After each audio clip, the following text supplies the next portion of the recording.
And Richard's going to speak today about that and the role for stewardship in species at risk.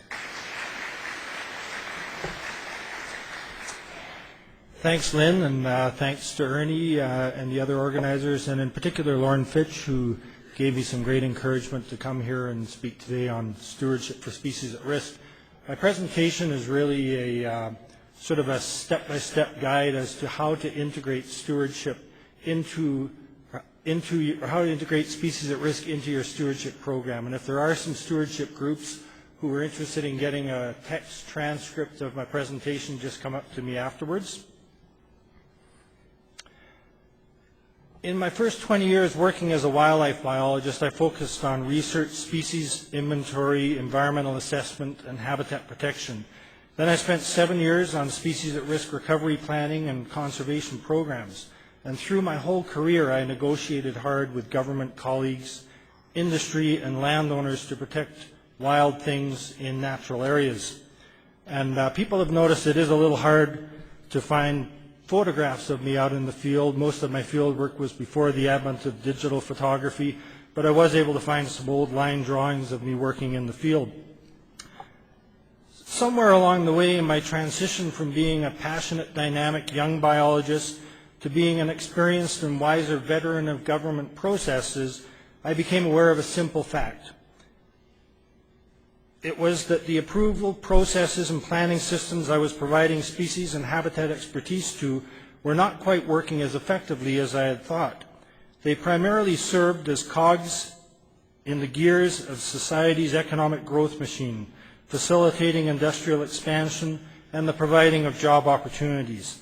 And I realized that in a store that was open for business, my input was perceived as restricting marketing opportunities and limiting sales. Then I began to recognize the strength of stewardship. I first learned about it by watching what was going on around me, looking at Ducks Unlimited working on the prairies, Nature Conservancy Canada on the Waterton front, and from hearing positive comments from farmers and ranchers. I became particularly interested when I saw how Cows and Fish, the riparian management group, was introducing better science and innovative social science into the planning and monitoring of their stewardship projects. But you learn best by doing, and my real stewardship education came with the Multi-SAR project, which several of us started in southern Alberta in 2002 to recover multiple species at risk on priority landscapes. But our timing couldn't have been worse. The passing of the Federal Species at Risk Act in the same year had created an unprecedented level of fear, paranoia, and distrust in most rural communities in Canada. Doors were closed, often forcefully, to anyone with a goal even remotely related to species at risk. Biologists were prevented from accessing the very landscapes they needed to recover endangered and threatened species, and were stopped from carrying out recovery programs.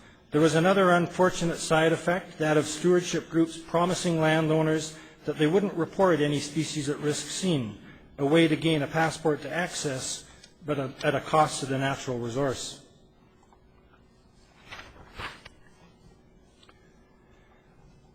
We didn't have that option for Multi-SARs. We had to gain access and we had to be open about our purpose. We eventually learned that voluntary cooperative programs, including information, education, and incentives, could lead to some doors being reluctantly opened, while mentioning things like binding contracts and legal liabilities kept the farm gates securely shut.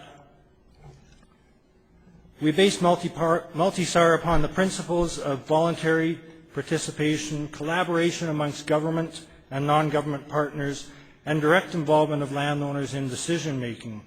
With Multi-SAR, we put stewardship for species at risk to the test. In the past couple of years, I've become an advocate of using stewardship approaches for species at risk management. This has included leading a committee for the National Species at Risk Recovery Working Group, known as RENEW, to determine where and how stewardship can be used, and initiating work with policy and legal advisors towards creation of an Alberta Species at Risk Stewardship Act. Here is what I've learned. First of all, why should we use stewardship for species at risk? Because independent-minded people don't like being told what to do. Voluntary stewardship programs based upon collaborative approaches are more readily accepted by citizens than our orders and penalties. Because it's exciting to gain new knowledge and apply it, stewardship programs which emphasize information and education encourage increased personal commitment by individuals who have species at risk and habitat on their land. Because of widespread acceptance, information and education-based collaborative approaches are non-threatening and widely accepted, leading to greater uptake across large landscapes. Because people talk. People who succeed in environmental stewardship feel pride which goes beyond their own personal gain. They talk about it, and their friends and neighbors talk, which leads to greater community awareness and acceptance and more participants. Because success attracts others. When conservationists see success, they want to be part of it. This can lead to multiple conservation partners and funders participating, which can attract significant additional resources to a program. And because friends don't wreck your stuff, conservation by voluntary stewardship reduces the incidences of shoot, shovel, and shut up, which is a real factor in species at risk management. Yes, it is something that exists. Rather than face the perceived negative consequences, people hide or destroy their species at risk and habitat. This is a tough but true fact. And because species at risk come and go and move around, stewardship provides greater flexibility to move across the landscape to respond to the movement of species at risk. Species distribution or habitat may move over time around the landscape due to vegetation succession, shifts in species ranges, and factors such as climate change. Parks and protected areas are rather static, and to establish them is a long process that is not responsive to the shifting needs of several species at risk, nor will they ever provide all the land and the habitat that is needed for species at risk. So how can we make stewardship work for species at risk? By doing prevention first. It's obviously much more effective and infinitely cheaper to avoid endangerment of species in the first place rather than having to carry out special programs to recover endangered species. And this can best be done in your stewardship program by addressing the root causes of endangerment.